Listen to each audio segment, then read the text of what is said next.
السلام علیکم ورحمۃ اللہ وبرکاتہ۔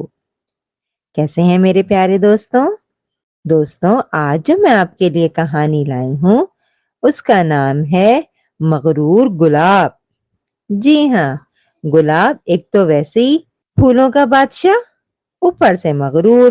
تو دوستوں، کہانی شروع کرنے سے پہلے جو میرے چینل پر نئے ہیں وہ میرے چینل کو سبسکرائب کیجئے، لائک کیجئے اور کمنٹس میں ضرور بتا دیا کیجئے کہ آپ کو میری کہانیاں کیسی لگ رہی ہیں۔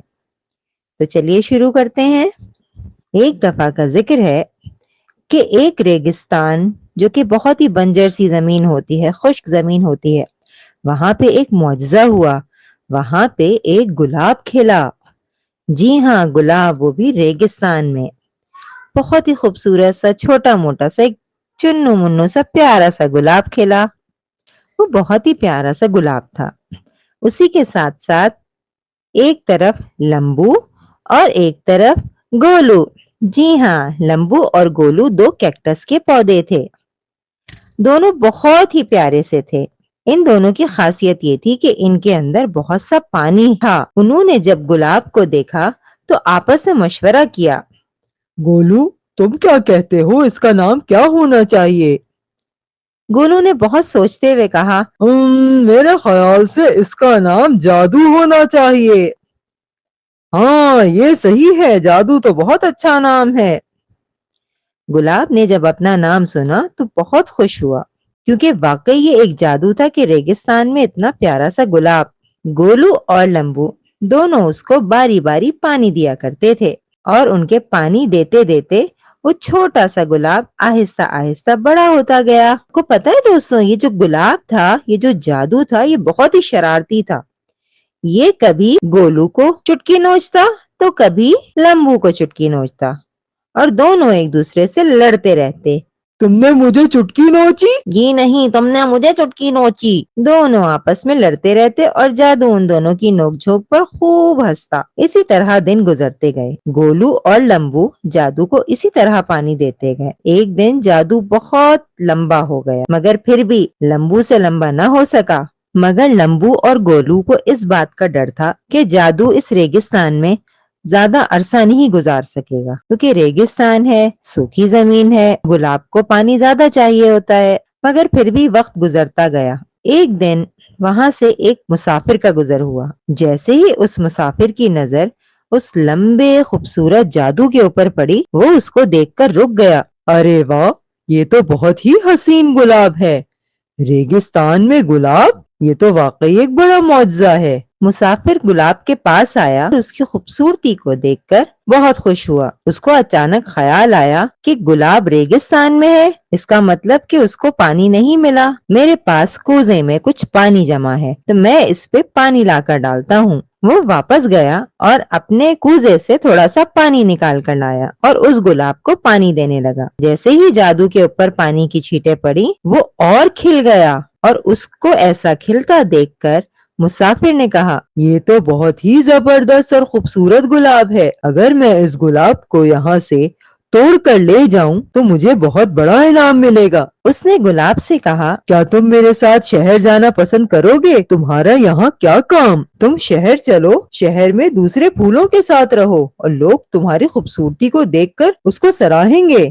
یہ سن کر جادو کو اپنی خوبصورتی کا مزید احساس ہونے لگا، اور ساتھ ہی جو پانی اس نے جادو کے آگے رکھا تھا اس میں اپنا عکس دیکھ کر جادو کو خود پہ بہت غرور ہونے لگا۔ میں اتنا خوبصورت ہوں، میں یہاں کیا کر رہا ہوں؟ مجھے تو واقعی شہر جانا چاہیے۔ مگر گولو اور لمبو یہ بات جانتے تھے کہ اگر مسافر نے جادو کو یہاں سے توڑا، اس کی جڑیں نکال لی اور اس کو سفر کرایا تو جادو زندہ نہیں رہ سکے گا۔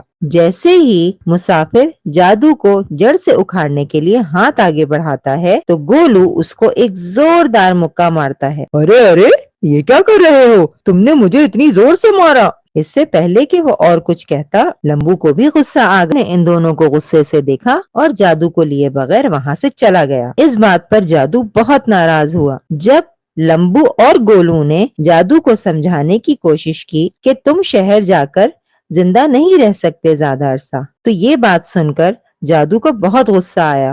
اور جادو ان پہ غصہ کرنے لگا۔ تم لوگ میری خوبصورتی سے جلتے ہو، تم لوگ چاہتے ہی نہیں کہ میں سب کے ساتھ رہوں، تم چاہتے ہو کہ میں یہیں بڑھ کر اور یہیں مر جاؤں، مجھے کسی سے کوئی بات نہیں کرنی۔ اور یہ کہہ کر جادو لمبو اور گولو سے ناراض ہو گیا۔ لمبو اور گولو نے بہت کوشش کی کہ جادو کو پانی دیں، مگر جادو نے ان دونوں سے پانی لینے سے انکار کر دیا اور اس نے کہا، میں تم لوگوں سے پانی لیے بغیر بھی زندہ رہ سکتا ہوں اور میں تمہیں زندہ رہ کر دکھاؤں گا۔ تم لوگ سمجھتے کیا ہو کہ تمہاری مدد کے بغیر میں زندہ نہیں رہ سکتا؟ یہ بات سن کر گولو اور لمبو کو بہت غصہ آیا اور وہ بھی جادو سے ناراض ہو گئے۔ کچھ دن گزرتے گئے، جب جادو کو پانی نہیں ملا تو جادو مرجھانا شروع ہو گیا۔ تب گولو اور لمبو نے جادو سے کہا، ہم تمہیں پانی دے دیتے ہیں، تم کب تک اپنے غصے پہ قائم رہو گے؟ جادو نے اس وقت بھی صفائی سے انکار کر دیا۔ مجھے تمہاری مدد کی کوئی ضرورت نہیں، میں تمہارے بغیر بھی زندہ رہ سکتا ہوں۔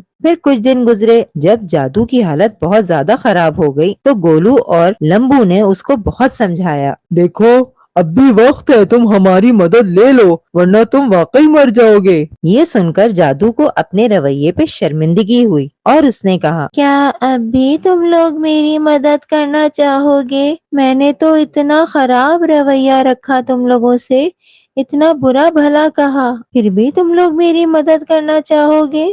گولو اور لمبو نے اس کو پانی دینا شروع کیا۔ اسی طرح آہستہ آہستہ کچھ دن تک پانی دیتے رہے اور آہستہ آہستہ کر کے جادو واپس اپنی خوبصورتی پہ آ گیا۔ وہی لمبا قد، وہی سرخ رنگ، دوبارہ سے اس کی خوبصورتی ایسے ہی چمکنے لگی۔ پھر جادو نے گولو اور لمبو سے اپنے رویے کی معافی مانگی۔ میں تم لوگوں سے بہت شرمندہ ہوں، میں نے تم دونوں کو بہت برا بھلا کہا، مجھے اس مسافر کی باتوں نے تھوڑا سا مغرور کر دیا تھا، میں اپنے آپ کو اس دنیا کا حسین ترین پھول سمجھنے لگا تھا اور بھول گیا کہ اس ریگستان میں مجھے تم دونوں نے کیسے پانی دے کر بڑا کیا ہے اور کتنا خیال رکھا ہے، ہو سکے تو مجھے معاف کر دو۔ گولو اور لمبو نے جادو کو معاف کر دیا اور پھر سے تینوں اسی طرح دوست بن گئے۔ جی تو دوستوں، کیسی لگی آپ کو کہانی؟ اس کہانی سے ہمیں کیا سبق ملتا ہے کہ غرور کا سر ہمیشہ نیچا ہوتا ہے، ہمیں کبھی بھی اپنے آپ پر غرور نہیں کرنا چاہیے